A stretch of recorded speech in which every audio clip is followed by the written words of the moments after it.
Ayan guys, oh. Masarap ang tinapay dito sa Bicol. Kasi bukod sa malinis, pagkagawa, bagong bago pa.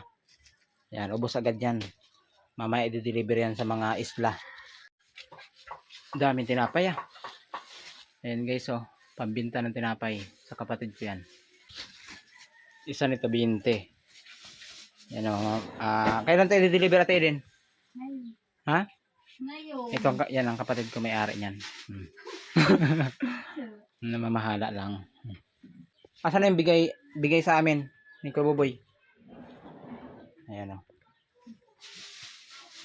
Pang deliver. Ito. Akin na nga. Ito guys, so bigay lang to sa amin no, ng kuya ko. Oh.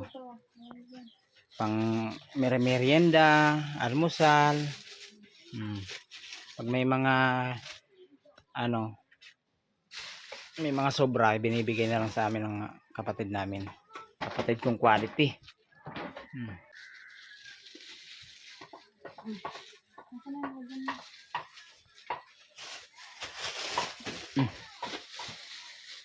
Dami na yata niyan.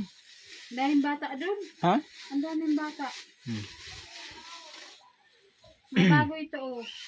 Tingnan mo, siya ang namamahala dito kaya tingnan mo ang katawan. Pag nagbabalot siya, panay kain. Tinapay kinain. Ha? Panay kain ka ba tinapay yan? Hindi. Arali lang ate din sa pagkain tinapay. Nakasawa nga. Nakasawa. So ngayon guys, abangan nyo ang aking susunod na mga vlog.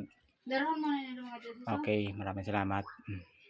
Quality na naman. Pambihira naman yun guys. So quality oh.